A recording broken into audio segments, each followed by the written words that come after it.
Hi friends, ಇವತ್ತು ತುಂಬ ಸುಲಭವಾಗಿ ಮಿಲ್ಕ್ ಪೌಡರ್ನ ಬಳಸಿಬಿಟ್ಟು ಪೇಡ ಯಾವ ರೀತಿ ಮಾಡೋದು ತೋರಿಸ್ಕೊಡ್ತಾ ಇದ್ದೀನಿ.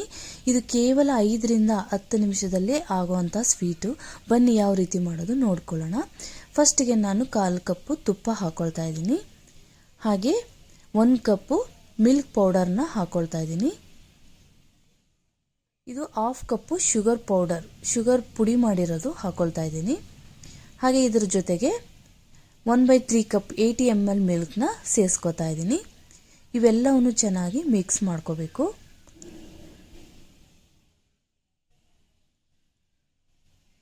ಚೆನ್ನಾಗಿ ಮಿಕ್ಸ್ ಮಾಡ್ತಾ ಮಾಡ್ತಾ ಕೈ ತಿರುಗಿಸ್ತಾನೆ ಇರಬೇಕು, ಮೀಡಿಯಂ ಫ್ಲೇಮಲ್ಲಿ. ನೋಡಿ, ಈಗ ಚೆನ್ನಾಗಿ ಕುದೀತಾ ಇದೆ ಅಲ್ವಾ. ಸೊ ಇದು ತಿಕ್ಕಾಗಬೇಕು, ಗಟ್ಟಿ ಆಗಬೇಕು ಇದು ಹಾಲು. ನೋಡಿ, ಸ್ವಲ್ಪ ತಿಕ್ಕಾಗ್ತಾ ಇದೆ ಅಲ್ವಾ. ಹೀಗೆ ತಿರುಗಿಸ್ತಾನೆ ಇದ್ದರೆ ನಿಮಗೆ ತಳ ಒತ್ತೋದಿಲ್ಲ. ಹಾಗೆ ತಿರುಗಿಸ್ತಾ ನಾವು ನೋಡಿ ತಿಕ್ಕಾಗ್ತಾ ಇದೆ ಅಲ್ವಾ. ಈಗ ತಳ ಬಿಟ್ಕೊಂಡು ಬರ್ತಾ ಇದೆ ನೋಡಿ, ಅಂದರೆ ಇದು ಆಗಿದೆ ಅಂತ ಅರ್ಥ. ಈಗ ಇದನ್ನು ಪ್ಲೇಟಿಗೆ ಹಾಕ್ಕೊಳ್ಳೋಣ. ಸ್ವಲ್ಪ ತಣ್ಣಗಾದ್ಮೇಲೆ ಕೈಗೆ ಸ್ವಲ್ಪ ತುಪ್ಪ ಸವರ್ಕೊಂಡ್ಬಿಟ್ಟು ನಿಮಗೆ ಯಾವ ಸೈಜ್ ಬೇಕೋ ಆ ಸೈಜ್ ನೀವು ಪೇಡ ಮಾಡೋದಕ್ಕೆ ರೌಂಡಾಗಿ ಮಾಡಿಕೊಂಡು ಮಧ್ಯದಲ್ಲೇ ಈ ರೀತಿ ಪ್ರೆಸ್ ಮಾಡಿಕೊಂಡು ಈಗ ಶೇಪ್ ಮಾಡ್ಕೊಳ್ಳೋಣ. ಮಧ್ಯದಲ್ಲಿ ಸ್ವಲ್ಪ ಲೈಟಾಗಿ ಪ್ರೆಸ್ ಮಾಡಿ ಪಿಸ್ತಾ ಒಂದು ಪೀಸ್ ಇಡ್ತಾ ಇದ್ದೀನಿ. ನೋಡಿ, ಸಿಂಪಲ್ಲಾಗಿ ಹಾಗೆ ತಿನ್ಬೋದು, ಚೆನ್ನಾಗಿರುತ್ತೆ. ಡ್ರೈ ಫ್ರೂಟ್ಸ್ನ ಕೂಡ ನಾವು ಬಳಸಿ ಈ ಥರ ಮಾಡ್ಕೋಬೋದು. ನೋಡಿ, ಪೇಡ ರೆಡಿಯಾಗಿದೆ.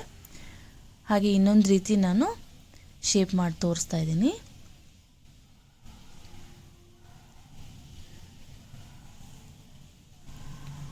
ಈಗ ಒಂದು ಸ್ಟಿಕ್ಕಿನ ಸಹಾಯದಿಂದ ಈ ರೀತಿ ರೌಂಡ್ ಸ್ಟಿಕ್ ತಗೊಂಡು ಪ್ರೆಸ್ ಮಾಡಿದರೆ